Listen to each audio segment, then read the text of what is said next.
इथल्या तहसील कार्यालयावर सुरू झालेली आणि तहसील लोणार, तहसीलदार मेकर, चिखली करत या ठिकाणी बुलढाणा जिल्हाधिकारी कार्यालयावर एवढ्या उशिरापर्यंत संविधान अमल न्याययात्रा पोहोचलेली आहे। मी सर्वप्रथम या ठिकाणी एवढ्या उशिरा आमच्या बुलढाणा जिल्ह्याचं कर्तव्यदक्ष असणारं, कर्तव्य तत्पर असणारं जिल्हा प्रशासन या ठिकाणी या संविधान अंमल न्याययात्रेच्या निमित्तानं हे निवेदन स्वीकारण्यासाठी या ठिकाणी हजर आहे। त्याबद्दल सर्वप्रथम लहुजी शक्ती सेनेच्याद्वारे सन्माननीय जिल्हा प्रशासनाचं मी या ठिकाणी लहुजी शक्ती सेना परिवाराच्या वतीनं संविधान अंमल न्याययात्रेच्या वतीनं हार्दिक या ठिकाणी धन्यवाद व्यक्त करतो। खरं तर सरजी या ठिकाणी आपल्या माध्यमातून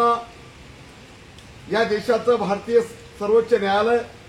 आणि गेल्या अनेक दिवसापासून सामाजिक न्याय तो राज्यघटनेला अपेक्षित आहे तो मिळत नव्हता। मात्र या देशातल्या सामाजिक न्याय प्रस्थापित करण्याच्या दृष्टीनं 1 ऑगस्ट 2024 या देशाच्या सर्वोच्च न्यायालयानं अनुसूचित जाती आरक्षण वर्गीकरणाच्या संदर्भात निकाल दिला आणि म्हणून या देशातल्या भारतीय सर्वोच्च न्यायालयाचे आभार व्यक्त करण्यासाठी ज्या न्यायपीठानं जो निर्णय दिला त्या निर्णयाचं आणि न्यायपीठाचं आभार आणि स्वागत करण्यासाठी, त्याचबरोबर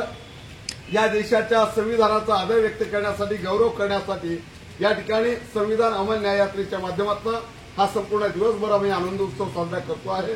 आनंदोत्सव साजरा करत असताना मला या ठिकाणी सांगितलं पाहिजे की हा भारतीय सर्वोच्च न्यायालयाने जो निर्णय दिलेला आहे तो तात्काळ या शासनानं, महाराष्ट्र शासनानं लागू करावात अशा पद्धतीची या ठिकाणी एक मागणी आम्ही करतोय। दुसरी मागणी आपल्याला सगळ्यांना ज्ञात आहे की आपल्याच माध्यमातून आपल्याच कार्यालयानं 2023च्या 11 तारखेला इथनं 13 तारखेला एक अहवाल शासनाकडे दिलेला आहे। अंकुश समाधान खंदारे याच्या परिवाराला 10 लाख रुपये आणि त्या एका पात्र सदस्याला शासकीय नोकरी मिळण्याच्या अनुषंगानं कार्यवाही व्हावी। यामध्ये सुद्धा आम्ही परवाला जो रेल्वेखाली उडी घेऊन ज्यांना आपली प्राणयात्रा संपवलीत या सर्वोच्च न्यायालयाची अंमलबजावणी करावी त्या अनुषंगानं जो धाराशिव जिल्ह्यातला आमच्या कळंब तालुक्यातला जो अविनाश नागेश खंडागळे आहे त्याच्याही परिवाराला न्याय मिळाला पाहिजे ही मागणी घेऊन आम्ही या ठिकाणी समावेश केलेला आहे। एक दुसरीची मागणी अशी आहे की या देशाच्या इतिहासामध्ये पहिल्यांदा एका सातारा जिल्ह्याच्या जिल्हा प्रशासनाकडून चुकीच्या माहितीच्या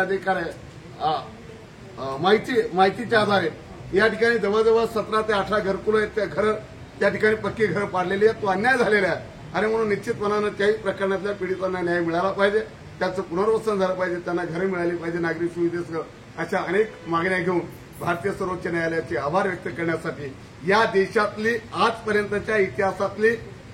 पहिली सर्वोच्च न्याय निकालाची गौरव पालखी असं आपल्या जिल्ह्यामध्ये होते। हा देशासाठी फार मोठा गौरव आहे। आज एका वेगळ्या इतिहासामध्ये नोंद होण्याचा हा दिवस आहे की भारतीय सर्वोच्च न्यायालयाच्या विचाराची पालखी, निकालाची पालखी आपल्या जिल्ह्यामध्ये या यात्रेकरूंनी न्याय यात्रेने या ठिकाणी काढलेली आहे। दुसरी एक ऐतिहासिक घटना जे आम्ही राज्यघटनेचं दररोज नाव जरी घेत असलो तरी आजचा दिवस हा ऐतिहासिक दृष्ट्या याच्यासाठी आहे की आजपर्यंत देव देवता किंवा इतर धर्मग्रंथांच्या पालखी निघालेल्या, दिंडी निघालेल्या, पण आज आपल्या जिल्ह्यामध्ये जवळजवळ 100 किलोमीटरची आणि हजारो लौहसैनिकांची, पदाधिकाऱ्यांची, माय मावल्यांनी आनंदोत्सव साजरा करत या ठिकाणी भारतीय संविधानाची गौरव पालखी या ठिकाणी निघालेली आहे। म्हणून निश्चितपणानं आपल्या जिल्ह्याला हुशारावर असणारं या देशाच्या संपूर्ण न्याय व्यवस्थेवर विश्वास व्यक्त करणारं ही न्याय यात्रा या ठिकाणी आलेली आहे। आपल्या माध्यमातून विनंती करेन की आपण शासनाला हा निर्णय अंमलबजावणीसाठी पोहोचवावा आणि निश्चितपणानं भारतीय आपल्या माध्यमातून, जिल्हा प्रशासनाच्या माध्यमातून सर्वोच्च न्यायालयाचे या निर्णयाच्या अनुषंगानं या ठिकाणी जाहीर आभार आणि त्या निर्णयाचं या ठिकाणी स्वागत